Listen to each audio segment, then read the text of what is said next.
Hello students, नित्य की तरह हम फिर आपके सामने हाजिर हैं फिजिक्स के एक नए टॉपिक के साथ। और आज जो अपना फिजिक्स का टॉपिक है वो है पतले लेंस के लिए अपवर्तन का सूत्र।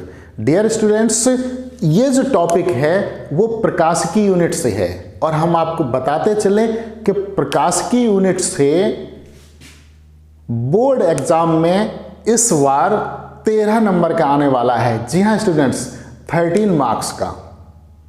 उम्मीद है कि ये डेरिवेशन भी बोर्ड एग्जाम में आपको मिलेगा 3 नंबर में। तो देखते हैं डियर स्टूडेंट्स, पतले लेंस के लिए अपवर्तन के सूत्र की स्थापना कैसे करते हैं। डियर स्टूडेंट्स, पतला लेंस हम उसको बोलते हैं जिसकी मोटाई लेंस के वक्र पृष्ठों की वक्रता त्रिज्या की तुलना में नगण्य होती है। जी हाँ स्टूडेंट्स, पतला लेंस हम उस लेंस को बोलते हैं जिसकी मोटाई लेंस के वक्र पृष्ठों की वक्रता त्रिज्या की तुलना में नगण्य होती है, तो उसे हम बोलते हैं पतला लेंस।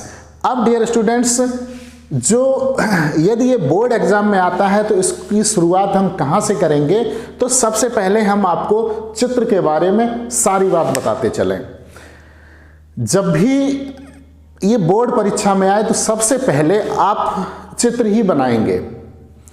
हेडिंग डालने के बाद 10-15 लाइनें छोड़िए, उसके बाद चित्र बनाइए। चित्र बनाने के पश्चात चित्र का वर्णन हेडिंग के बाद लिखना प्रारंभ कीजिए। जब चित्र का वर्णन लिखते हैं तो यदि उसमें सेंटेंस यदि आगे पीछे भी हो जाते हैं तो कोई दिक्कत नहीं, बस शर्त यही है कि चित्र का वर्णन पूरा हो जाना चाहिए। कोई भी टॉपिक जो लिखना था चित्र से रिलेटेड, फिगर से रिलेटेड, वो छूटना नहीं चाहिए। तो डियर स्टूडेंट्स, इसकी शुरुआत यहां से करेंगे। माना कोई स्मॉल टी, ये देखिए स्मॉल टी मोटाई का एक लेंस है L। स्मॉल टी मोटाई का एक लेंस है L।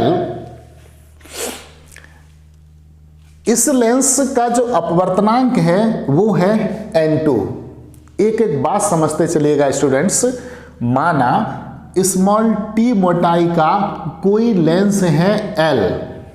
इस लेंस के पदार्थ का जो अपवर्तनांक है वो है N2, वो हमने इसी के अंदर ही लिख दिया है। डियर स्टूडेंट्स, लेंस जिस माध्यम में रखा है, लेंस जिस माध्यम में रखा है वह माध्यम एक समान है। मान लीजिए कि वायु में रखा है, जिस माध्यम में रखा है उसका अपवर्तनांक है N1। मतलब ये कि लेंस के बाएं तरफ भी अपवर्तनांक N1 है और लेंस के दाईं तरफ भी अपवर्तनांक N1 ही है। लेंस का वक्रता केंद्र, कर्वेचर पॉइंट C है। देखिए स्टूडेंट्स, ये जो है लेंस का पहला वक्र पृष्ठ, प्रथम वक्र पृष्ठ, और ये है लेंस का दूसरा वक्र पृष्ठ। हमने मान लिया कि लेंस के पहले वक्र पृष्ठ की जो वक्रता त्रिज्या है वो है R1 और दूसरे वक्र पृष्ठ की वक्रता त्रिज्या है वो है R2। ये लेंस का मुख्य अक्ष है। चित्र में मुख्य अक्ष है। मुख्य अक्ष पर लेंस के प्रथम वक्र पृष्ठ के ध्रुव P1 से U दूरी पर कोई बिंदु वस्तु O स्थित है। इससे चलने वाली प्रकाश की किरणें N1 अपवर्तनांक से लेंस के N2 अपवर्तनांक में प्रवेश करती हैं।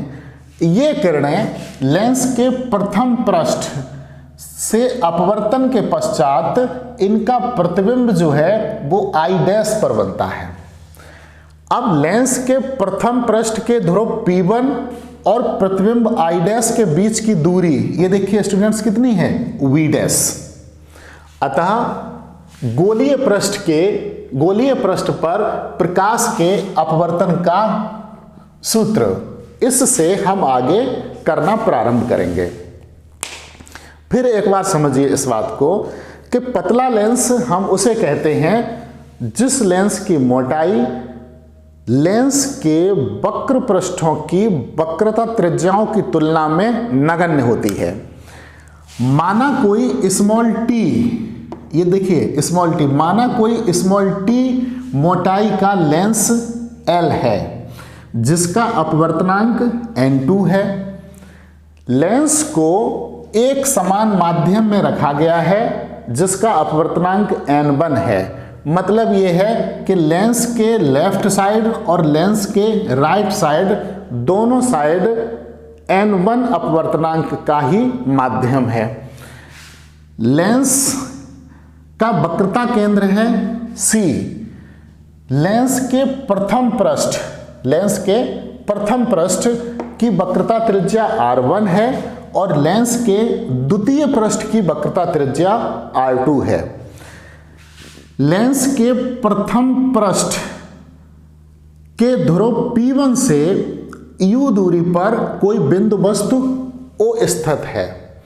यहां से चलने वाली प्रकाश की किरणें n1 अपवर्तनांक के माध्यम से लेंस के n2 अपवर्तनांक माध्यम में प्रवेश करती हैं। अतः ये प्रकाश किरण लेंस के पहले पृष्ठ से अपवर्तन के पश्चात इसका प्रतिबिंब जो है बिंदु वस्तु O का प्रतिबिंब I' पर बनता है। अब ध्रुव P1 और I' के जो बीच की दूरी है मानी, वो कितनी मानी है? V'। अतः गोलीय पृष्ठ पर प्रकाश के अपवर्तन के सूत्र से इसको स्टूडेंट्स फिर इस तरीके से लिखेंगे, n2 minus n2 upon V' minus n1 upon U is equal to n2 minus n1 upon r1। इसे दे देंगे समीकरण नंबर 1। अब देखिएगा स्टूडेंट्स कि ये जो प्रतिबिंब है I', ये लेंस के द्वितीय पृष्ठ के लिए आभासी वस्तु का कार्य करता है। जी हाँ स्टूडेंट्स, ये जो प्रतिबिंब है I', ये लेंस के द्वितीय पृष्ठ के लिए आभासी वस्तु का कार्य करता है। ऐसी स्थिति में द्वितीय पृष्ठ के ध्रुव P, यहां से लेंस के द्वितीय पृष्ठ P और I' के जो बीच की दूरी होगी वो कैसे निकालेंगे? क्योंकि प्रथम पृष्ठ के ध्रुव P1 से I' के बीच की दूरी है V', हमको चाहिए दूरी P2 से, तो P1 से और P2 के बीच की दूरी इसमें से घटा देंगे T, तो ये दूरी कितनी हो जाएगी? V' minus T। क्योंकि हमें इतनी दूरी चाहिए, इतनी दूरी के लिए हम करेंगे क्या? इतनी दूरी में से अगर हम इतनी दूरी घटा दें तो इतनी बचेगी, यानी कि V' में से यदि हम T घटा दें तो P2 से I' के बीच की दूरी आ जाएगी। ठीक, ऐसी स्थिति में द्वितीय पृष्ठ द्वारा इस आभासी वस्तु का जो प्रतिबिंब बनता है वो बनता है I पर। अतः लेंस के द्वितीय पृष्ठ के ध्रुव P और प्रतिबिंब I के बीच की दूरी है V। तो देखते हैं, ऐसी स्थिति में सूत्र हो जाएगा n1 upon V minus n2 upon V' minus T, V' minus T equal to n1 minus n2 upon r2। Dear students, चूंकि लेंस की मोटाई जो स्मॉल t है वो बहुत कम है, इसलिए हम इसको नगण्य मान लेते हैं। तो n1 upon V minus n2 upon V' equal to, इसमें से हम माइनस कॉमन लिए ले रहे हैं जबरदस्ती, माइनस जब कॉमन ले लेंगे तो n2 पॉजिटिव हो जाएगा, तो n2 आगे लिख देंगे, n1 पीछे अपॉन r2। इस तरीके से हम इसको लिख सकते हैं इक्वेशन नंबर 2।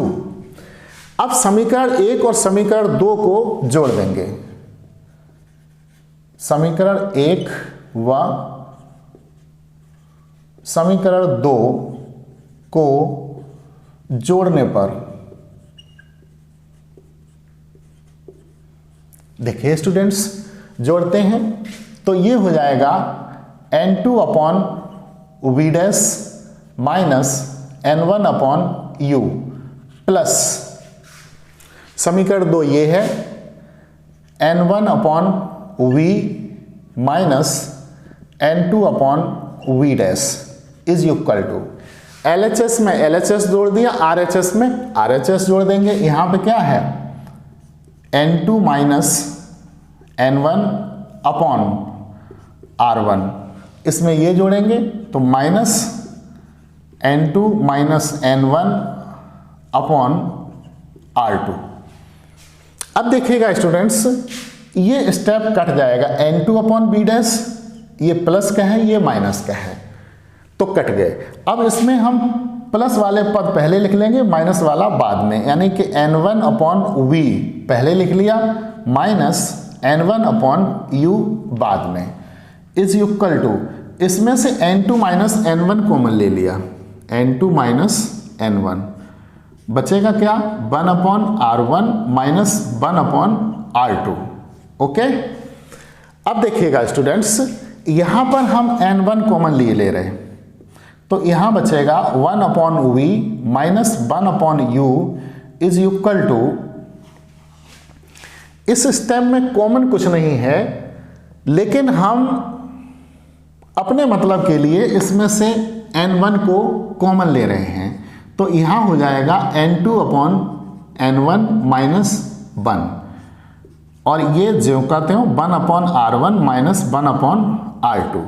अब देखिएगा ये n1 से ये n1 कैंसिल हो गया, इसे हम इस तरीके से लिख सकते हैं 1 upon b minus 1 upon u is equal to n2 upon n1 को हम इस तरीके से लिख सकते हैं 1n2, यानी कि पहले माध्यम के सापेक्ष दूसरे का अपवर्तनांक, यानी 1 upon r1 minus 1 upon r2। Dear students, यदि पहला माध्यम वायु है और दूसरा माध्यम कांच है जिसका अपवर्तनांक स्मॉल n है तो 1n2 ये n के बराबर हो जाएगा। ऐसी स्थिति में हम लिख देंगे 1 upon v minus 1 upon u equal to n minus 1 upon r1 minus 1 upon r2।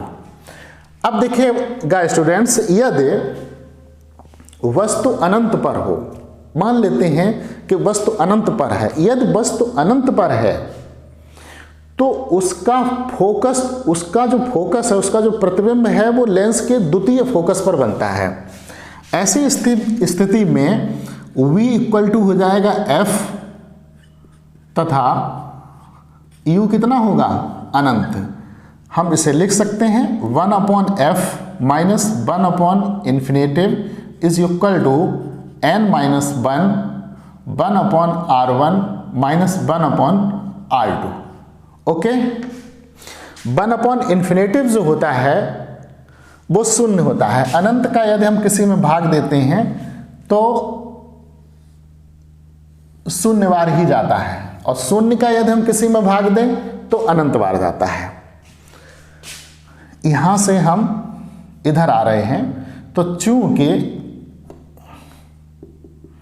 1 upon infinitive equal to कितना शून्य, तो 1 upon f is equal to n minus 1 upon r1 minus 1 upon r2। Dear students, ये सूत्र हो गया है पतले lens के लिए अपवर्तन का सूत्र। लेंस जब उत्तल हो, यदि लेंस अवतल है, यदि लेंस अवतल है तो R1 निगेटिव हो जाता है और R2 पॉजिटिव होता है। ऐसी स्थिति में हम लिखे दे रहे हैं यदि लेंस अवतल है तो ये 1/f इक्वल टू हो जाएगा n-1 और 1/-r1 माइनस 1/r2। तो 1/f इक्वल टू n-1, इसमें से माइनस कॉमन ले लेंगे, जो माइनस कॉमन लेंगे वो सीधा आगे लगा लेंगे यहाँ पर। यहाँ पे क्या बचेगा 1/r1, माइनस कॉमन ले लिया तो ये प्लस का हो जाएगा 1/r2। ये तब के लिए है जब लेंस अवतल है। इससे ये सिद्ध होता है कि अवतल लेंस की फोकस दूरी जो होती है वो नेगेटिव होती है। तो डियर स्टूडेंट्स, ये सूत्र रहा पतले लेंस के लिए अपवर्तन का। उम्मीद है कि आपको समझ में आया होगा। एक बार हम आपको इसका रिवीजन फिर से कराए दे रहे हैं। इसमें जब ये बोर्ड परीक्षा में कभी कभी तो यहाँ तक पूछ लिया जाता है कि अवतल लेंस के लिए लिखिए, और कभी कभी यहीं तक आता है उत्तल लेंस के लिए। उत्तल लेंस के लिए आए तो आपको यहाँ तक लिखना है, अवतल के लिए पूछा है तो फिर यहाँ तक करना होता है। सबसे पहले चित्र बनाना होगा। चित्र बनाने के बाद इसका वर्णन लिखेंगे, और वर्णन इस प्रकार से लिखेंगे कि कोई भी इसका स्टेप छूटे ना। तो शुरुआत इसकी यहाँ से करेंगे कि पतला लेंस उसे कहते हैं जिस लेंस की मोटाई उसके वक्र पृष्ठों की वक्रता त्रिज्या की तुलना में नगण्य हो। माना कोई स्मॉल टी मोटाई का एल लेंस है जिसका वक्रता केंद्र है सी, स्मॉल टी मोटाई का लेंस एल है जिसका अपवर्तनांक n2 है, और इस लेंस को जिस माध्यम में रखा है उसका अपवर्तनांक n1 है। लेंस का मान लिया वक्रता केंद्र C है, और प्रथम पृष्ठ की वक्रता त्रिज्या r1 और द्वितीय वक्र पृष्ठ की जो वक्रता त्रिज्या है वो r2 है। प्रथम वक्र पृष्ठ के ध्रुव P1 से u दूरी पर कोई बिंदु वस्तु O स्थित है। यहाँ से चलने वाली प्रकाश की किरणें n1 अपवर्तनांक से लेंस के n2 अपवर्तनांक में प्रवेश करती हैं। तो पहले लेंस के प्रथम पृष्ठ से अपवर्तन के पश्चात बिंदु वस्तु O का प्रतिबिंब बनता है I' पर। तब समीकरण 1 हमको प्राप्त हुआ। उसके पश्चात जो बिंदु वस्तु I' है वो द्वितीय पृष्ठ के लिए आभासी वस्तु का कार्य करती है। ऐसी सिचुएशन में समीकरण 2 प्राप्त हुआ। फिर समीकरण 1 और समीकरण 2 को जोड़ दिया, हमको ये सूत्र प्राप्त हो गया, और ये रहा अवतल लेंस के लिए। डियर स्टूडेंट्स, मिलते हैं किसी नेक्स्ट टॉपिक के साथ जल्द ही। तब तक हमारे चैनल को देखते रहिएगा। वीडियो कैसा लगा कमेंट्स करके ज़रूर बताएं। Thank you.